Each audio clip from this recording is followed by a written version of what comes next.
ڕێبەری مافە شارستانیەکانی ئەمریکا مارتن لوسەر کینگ دەڵێت بڕیارم داوە لەگەڵ خۆشەویستیدا ئاوێتە بم لەبەرەوەی ڕق و چینە زۆر گەورەیە دەبێت بەرگەی بگرم. سڵاوی ئامادەکار و پێشکەشکار ئاسۆ جەبارتان لێبێت و سڵاوی زایەڵەی داهێنان و ژیان دۆستیتان لێبێت. گوڵبژێرێکی جیهانیمان بۆ هەڵبژاردون هەر لە ئەمریکاوە تا ئەوروپا تا کوردستان.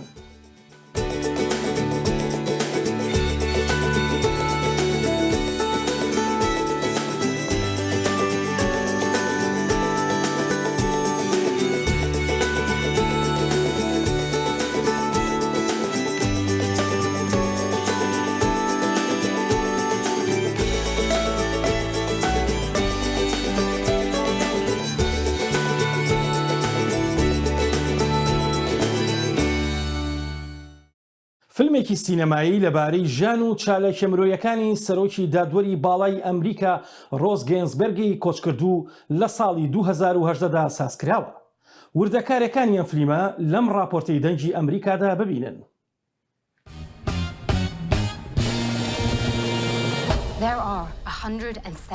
فیلمێ On the Basis of Sex ڕۆنیە دخە سەرژیانە دادوەرە دادگەها بلندە ئەمریکا روث بادر گینزبرگ و ئاستەنگیەن هاتن پێشیاوێ دە جیهانا مێراندا دەمێ ئەو خوێندەڤانە زانینگەها هارڤارد بوو دە ساڵە 1954دا. Welcome to Harvard Law School. Ladies, let's go around the table and report who you are and why you're occupying a place that could have gone to a man.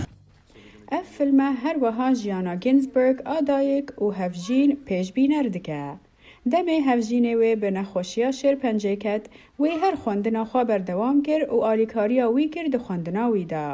سیناریست دانیێل ستایپلمن ji dengê ئەمریکا را got ku ji bilî ژیانە گینزبرگ ya pir bû bi şer ji bo mafînjinê wî her wisa dixwast peywendiya گینزبرگ ya wek hev digel hevjînê wê Martin Ginsburg pêşxelkê bike.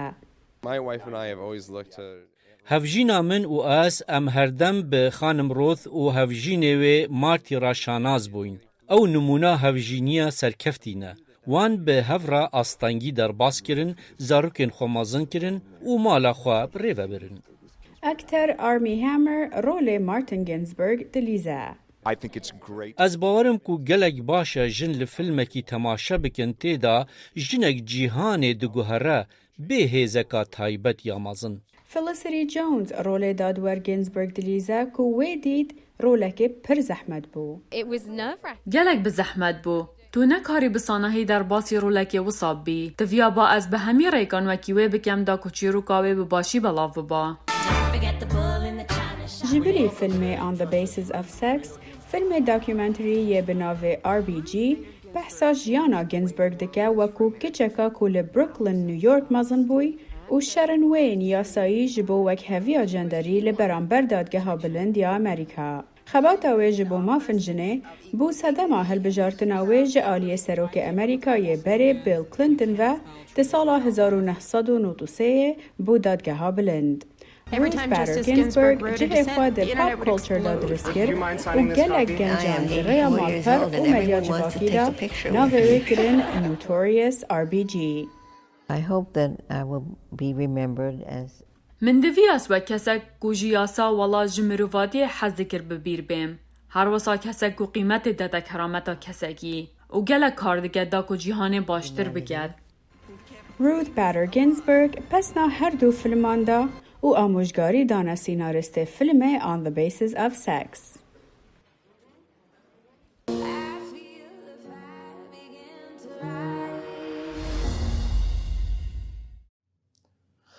لە کالیفۆرنیا لەدایک بووە و لە مەکسیک ژیاوە و ئێستا لە بەریتانیایە. خاوەنی چەندین بڕوانامەیە، خاوەنی ماستەر و دکتۆرایە، هەنا خاوەنی جاب فاوندیشنە بۆ پەروەردە و فێرکردن. لە ساڵی 2013ەوە دامەزراوە، سوودی گەیاندووە بە 120,000 کەس. پێیانی ئەوان فێرکردنی زمانی ئینگلیزیە بۆ کۆچبەران و هەژاران. لە پێناو ئاشتی و ژیان دۆستیدا پرۆژەکانیان سازکردووە. لە ئێستادا خاوەنی 7,000 خۆبەخشی چالاکن لە جیهاندا. یەکەمین فیستیڤاڵی کوردی لە مەکسیک سازکردووە. لە چەندین کۆنفرانسی نێودەوڵەتیدا بەشداری کردووە. لە بەرنامەی تێد تۆکسدا باسی پرۆژە و هەوڵەکانی خۆی دەکات بۆ 70 زانکۆ و خوێندنگە لە جیهاندا. ئێستاش میوانی زایەڵەیە. هانا خانم خاتت باش بەخێر بێی بۆ دەنگی ئەمریکا. چۆنی باشی؟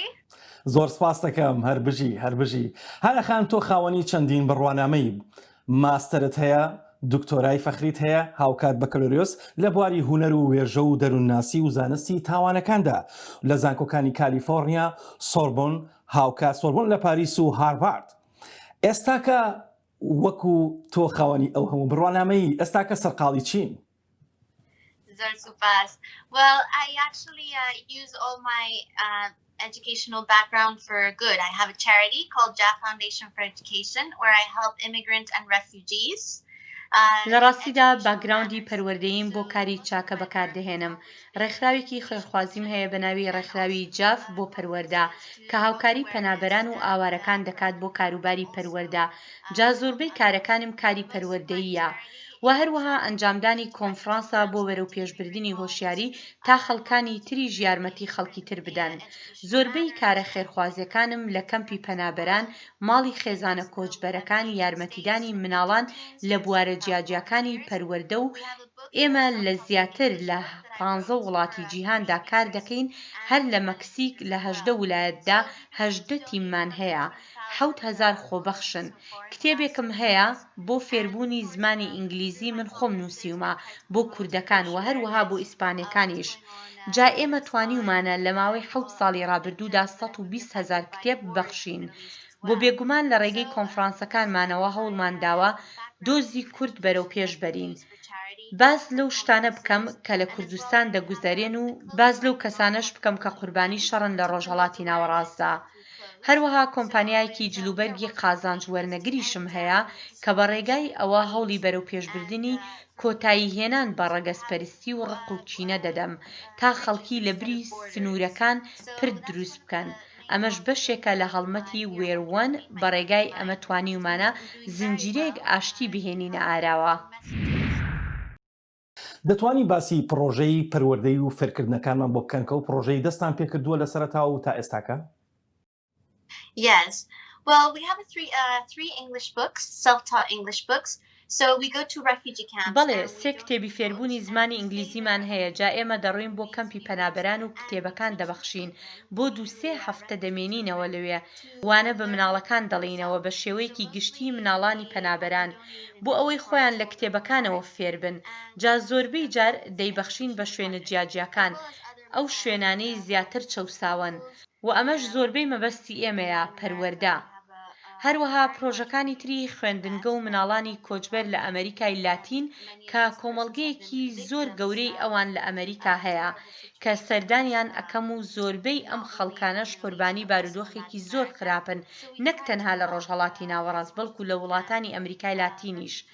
جا ئێمە هەوڵ دەدەین هەرچەندە بتوانین یارمەتیان بدەین لە بواری پەروەردە. لە بری ئەوەی هەندێک جار ئێمە خۆراک، ئاوی خواردنەوە، پێخەف و جلوبەرگ ببەخشین، کتێب دەبەخشین کە مەبەستی سەرەکی ڕێکخراوی جافا. بەڵێ هەڵبەت تۆ خاوەنی بڕوانامەی ماستەری لە بواری هونەر و وێژەدا دەتوانی پێمان بڵێ لە چه بوارێکدا تایبەتمەندن بە تایبەتی لە بواری وێژە و ئەدەبەدا؟ لە نیویۆرک و بۆستن خوێندومە و لە پەیوەندیە نێودەوڵەتیەکان بڕوانامەی ماستەرم هەیە. هەروەها بڕوانامەی زانستی سیاسی، دادپەروەری، تاوانباران و دەروونناسیم هەیە. لە زۆربەی خوێندنەکانمدا هەمیشە تیشک خراوەتە سەر خەڵکی و پەیوەندیە نێودەوڵەتیەکان بۆ ئەوەی بتوانم هەموو کارەکانم لە جیهاندا بکەم. دایک و باوکم هەمیشە فێریان کردوم لەو بوارانەدا کار بکەم کە خەڵکی پێویستیان بە منە.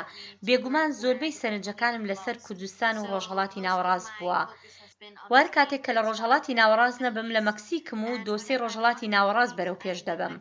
هەوڵ ئەدەم ئەو بابەتانە بهێنمە بەرباز کە لە ڕۆژهەڵاتی ناوەڕاستدا ڕوودەدەن تا خەڵکی لە ئەمریکای لاتین و وڵاتە یەکگرتوەکانی ئەمریکا بزانن ڕەوشەکە لەوێ چۆنە، ڕووداوە ناخۆشەکانی کە لە ماوەی دەیی ڕابردوودا لەوێ ڕوویان داوە.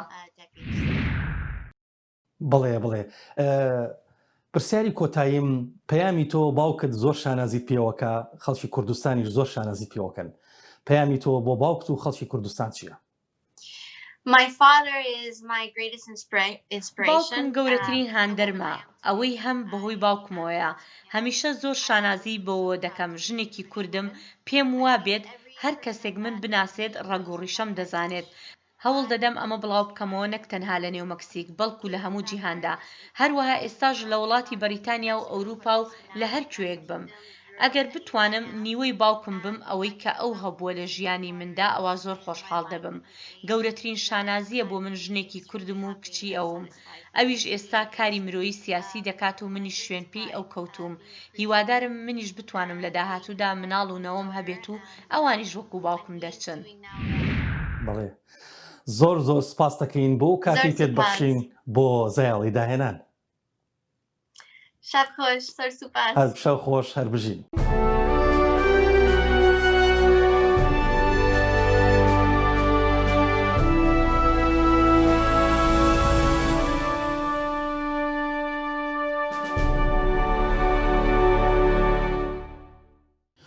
نووسەر و فۆتۆگرافەر و فلیمسازی ئەمریکایی سۆزان سۆنتاک دەڵێت لە ئەمریکا وێنەگر بە سادەیی ئەو کەسە نییە کە ڕابردوو تۆمار دەکات، بەڵکو ئەو کەسەیە کە داهێنان دەکات.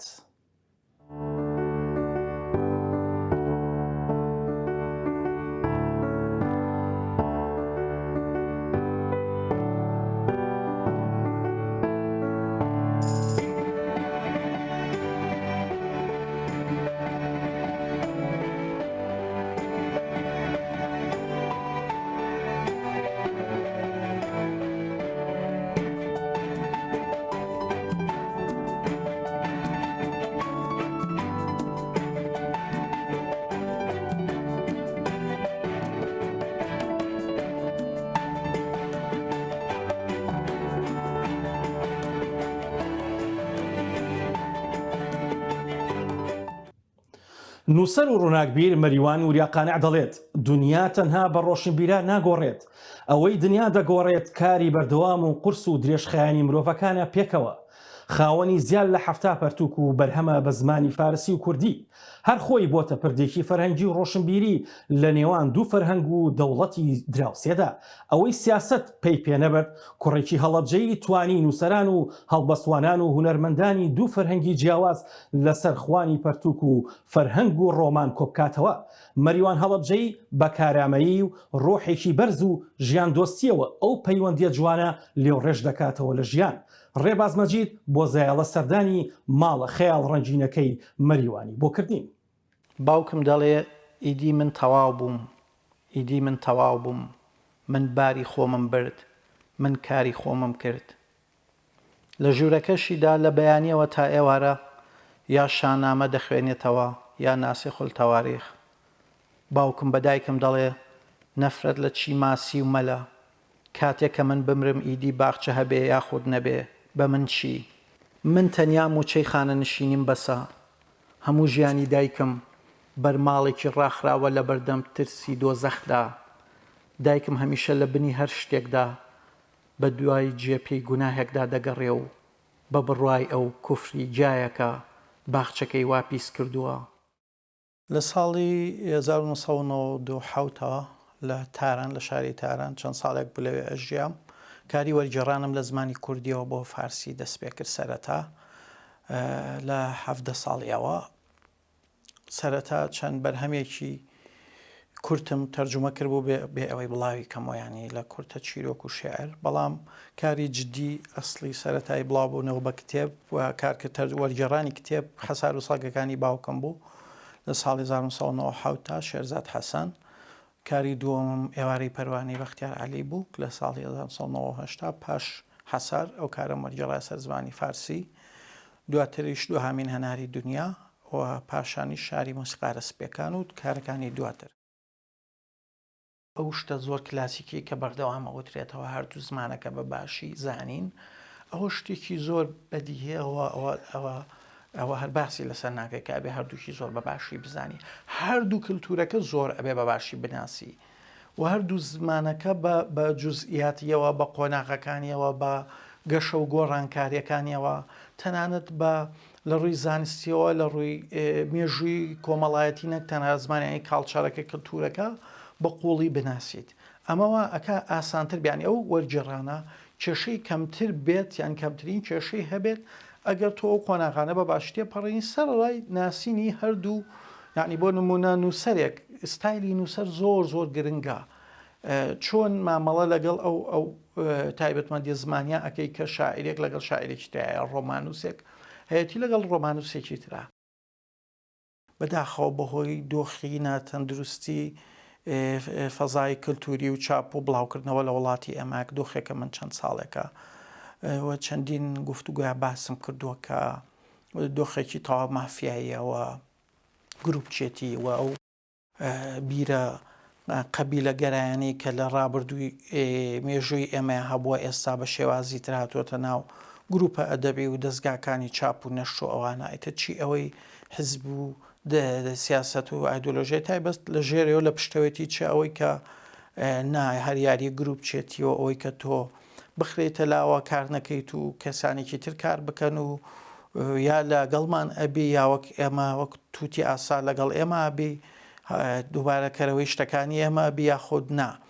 شتێکی وا بە زەقی ئەبینرێ لە کوردستان و بە تایبەتش لە باشووری کوردستانە ئەوە شوای کردووە کە من بەشێک لە کارەکانم بەشێکی زۆر لە کتێبەکانم لەو چەند ژانرەیە بە زمانی کوردی بڵاو نەبوو بێت. دەرهێنەر و هەڵبەسوانێکی کورد خەڵکی باتمانە دوایمین فیلمی سینەمایی بڵاو کردوێتەوە لە زانکۆی تاران و ناوەندی وێژەیی تووشی لەوان لە زانکۆ نمایش کرا لە ساڵی 2010دا داوەتی خوێندن کرا لە نیویۆرک بۆ ئەکادیمیای فیلمسازی و چەند کارێکی جوان لەوێ سازکرا لە فیستیڤاڵی سەرایگۆ وەک کارامەترین دەرهێنەر بۆ ساڵی 2009 هەڵبژێردرا دوایمین فیلمی خۆی بە ناوی درەختی بێدەنگ لە ساڵی 2020دا تەواو کردووە منبۆتانی بۆ زایەڵە سەردانی ئەم دەرهێنەرە کوردەی بۆ کردی سناریۆنویس و دەرهێنەرێک کوردێ ji bajarê Batmanê Faysal Soysal li Îranê li ser sînemayê master kiriye.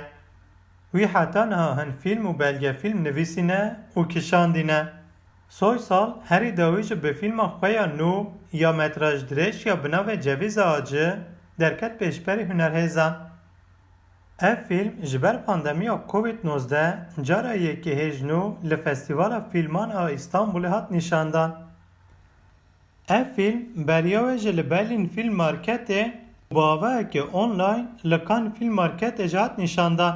Döneminde gördüğü Babê heyatî dema derbeya leşkerî de ji ber zulm û işkenceyan xwe suçdar dibîne. Ji ber ku nekariye tiştekî bike, bûye sedaman birine hevalê xwe û wî jî xwe kuştiye. Di filmê de hevjîna wî yaprak jî karaktereka pihêz e. Heyatî bajarokê lê ji ber ku mêrperest e, xwe di nava zextan da dibîne û hinek kes dibêjin ji ber ku jina te te dixapîne, divê divê bikujî. Yaprak hevjîna heyatî ye û bi destgiriyê xwe ra bi navê Murat ra direve û pişta jî jineka ku nasnamaya wê nediyar tê kuştin. Yaprak hevjîna hayatî ye û bi destgirtiya xwe bi navê Murat re direve. Öldürülen kadın cinayetini Di filmê de jinek tê kuştin lê ez vê wek yaprak nîşan nadim. Lê temaşewan dixwazin ku jina hatî kuştin wek yaprak bibîne. Ya rastî yaprak di pêşengeha nîgarê de bi destgirtiyê xwe yê bi navê Murat ra reviye û hemû tiştên kirî bi awayekî reva pêk anî.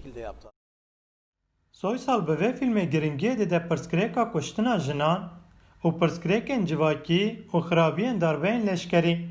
Tabii sanatçı olduğumuz için karşılaştığımız... Ji ber ku em hunermendin, bûyerên çêdibin, pirsgirêkên civakî û dijî guherina cîhanê her tim em baldarin, pirs dikin û çareseriyan digerin. Li aliyekê din jî, bi sosyal re hem qala sînemaya Kurdî û hem jî behsa çêkirina filmekê bi zimanê Kurdî mekir.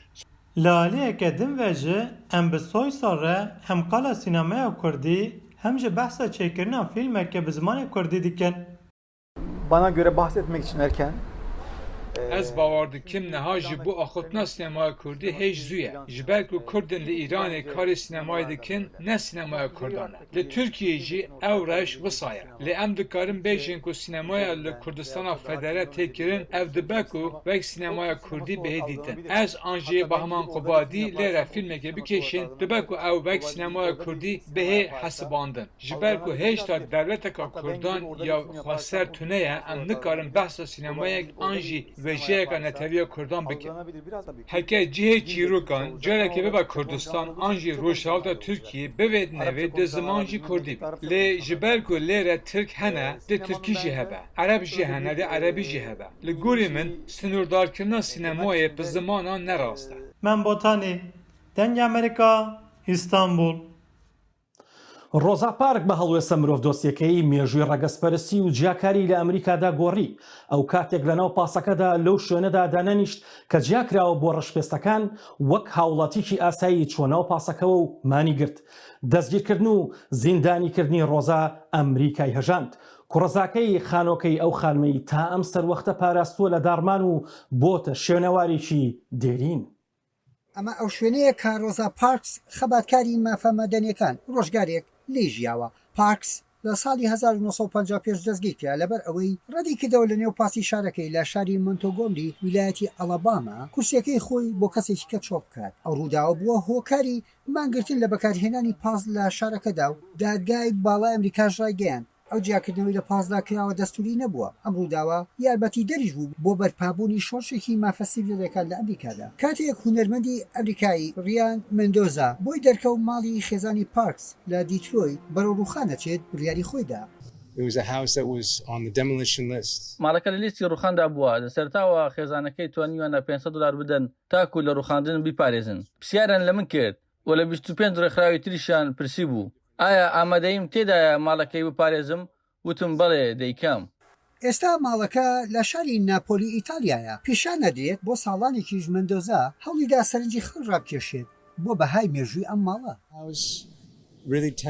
لە ڕاستیدا ئەم خانووە چیرۆکی بەزانی هەلە سوورەکانە و نایەکسانی لە نیشتەجێبوون وا لە مرۆڤەکان دەکات باشتر لە تووڕەبوونی خەڵک بگەن بەلای منەوە هەڵبژاردنەکانی داهاتوو ئەوەندە سەرنجڕاکێش نییە لەبەر ئەوەی پرۆژەکەی ماڵەکەی دەربارەی هەڵبژاردننی سیاسی نەبوو بەڵکو لەگەڵ هەموو ئەمریکەکاندا دەدوێت پرسیارە قوڵەکە ئەوەیە هەر کامیان دەرچن چی بە مناڵەکانیان دەڵێن چۆن بیر لە یادەوەری مێژوو دەکەینەوە دامەزراوەی مۆراکریگۆ کە بارەگاکەی لە ناپۆلیە ئەم پێشانگای ڕێخستووە بە پشتیوانی وەزارەتی ڕۆشنبیری ئیتالیا ژڵێت ئەوەی دەیبینم زیاترە لە تەنها بەهایەکی هوەری لە سەرتادا باوەڕم وایە ناپۆلی فرسەتێکی باشی لە بەردەستدایە لە پرۆسەی تێکەڵکردنەوەی مرۆڤەکان بە یەکتری بەشداری بکات نمایشی ئەم پارچە هونەریە لێرە وەک دیاریەک وایە لە هەمان کاتیشدا قورسیەکان وا دەکات بیر بکەینەوە ڕۆزا پارکس لە ساڵی 1950 لە ترسی هەڕەشەی کوشتن دوای کێشە یاسایەکەی لە شارەکەی هەڵدێ و ڕوو دەکاتە ماڵی براکەی لە دیترۆیت هەموو شۆکەرانی پێشانگاکە پیان وایە ماڵەکە بەهایەکی گرنگە و سمبولیە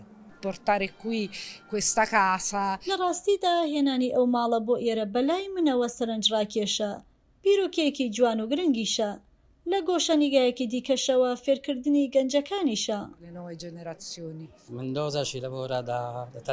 مندۆزا ساڵێنێکە کاری لەسەر دەکات لەگەڵیشدا پشتیوانی مافی خێزانەکان دەکات سمبولێکە لە هەر زۆر خەباتکردنێک دژی نایەکسانی پێشانگاکە گرنگیەکی نوێی هەیە لەم ساڵدا بە تایبەتی لەم سەروەختەی کا کێشە ڕەگەزی و نەژادیەکان لە ویلایەتە یەکگرتووەکانی ئەمریکا تاو دەسێنێ دوای مردنی جۆرج فلۆید کەسێکی ئەمریکی بەڕەگەز ئەفریقی کە لە مانجی ئایاردا لە کاتی دەستگیرکردنی لەلایەن پۆلیسەوە کە بووە هۆی خۆپیشاندان لە تەواوی ئەمریکا و جیهانیش لەبەر ئەوەی ئەو ماڵەیە کە تێدا گەورە بووم ئەوەی ئیستا دەیبینم پرۆژێکی هونەریە بەڵام بۆ من وەک شوێنێک دەیبینم لە خەیاڵەکانمدا لەگەڵ پور و خاڵ و داپیرەم لە باخچەکە پیاسە دەکەین و میوات لەو دارانە دەکەینەوە کە باوکم بۆ ئێمەی چاندبوو تەنها هونەرمەندێکی شێوەکار نییە دیکۆریست و کڵێشە ساز و خەیاڵ ڕەنگینە خەڵکی ڕۆژاوایە و لە هەرێمی کوردستان دەژی بەڵام بەدەستڕەنگینی و هونەرسازیەکەی توانیوێتی چەند شوێنێک لە هەولێری پایتەخت بڕازێنێتەوە کاتێک لە شاری ڕقا لەژێر دەسەڵاتی تاریکی داعشدا بوو ئازاد کرا لەگەڵ هاوڕێکانیدا یەکەمین پیشانگای هونەری دەکەنەوە بەدڵێکی گەرمەوە دژی داگیرکردنی عەفرین بە تابلۆ ناڕەزایی دەردەبڕێ ئەحمەد زێباری بۆ زایەڵەی داهێنان سەردانی خەون و پرۆژەکانی فەرهاد خەلیلی بۆ کردین سەرقاڵی دروستکردنی تابلۆی هاوژینەکەتی و دەیەوێ وەک دیاری پێشکەشی بکات فەرهاد خەلیل هەم شێوەکار و هەم دیزاینەرە لە تابلۆکانیدا زیاتر خۆی لە کەلتوری کۆنی کوردی نزی کردوتەوە ئەس دووری مۆدرنم لەکاری خۆدە ئەس نێزیکی چ شتێککەونم ئەس نێزیکی ئەو پەڕووی گۆژنێ کوردی چێ دەکردن ئەو تەڤنێ گۆ مەسەرەن هاتن چێکردن حەیانی ئانەکاژی زۆر تایبەتن جەم ملەتە ئەم پێوێنێک و ئەو تایبەتیاژی جەمەژی هەبێ درحێمەزی هەبێ ئەم بێترێ بدن خوانێکردن ئەو جادی دیکۆری خۆدە ئەمن زۆر تشتا ئەس بکارتینم مەسەرەن ئەو بەرد ئەو کەرپوچی گەڤن گۆئانەکە نەما کەس بکارتینە ئەس دکاری خۆ بکارتینم یانی نەک ئەزوانتینم ئەزوان چێ دکم ئەس دەستی خوا وەکە پەیکەرساز ئەزوان چێ دکم ئەو ژی میتریالی هەنە یانی ئەز میتریالی خۆ بکارتینم ئاکرلیک و زەیتی بە هەموو ڕەنگەکانیانەوە لە کارەکانی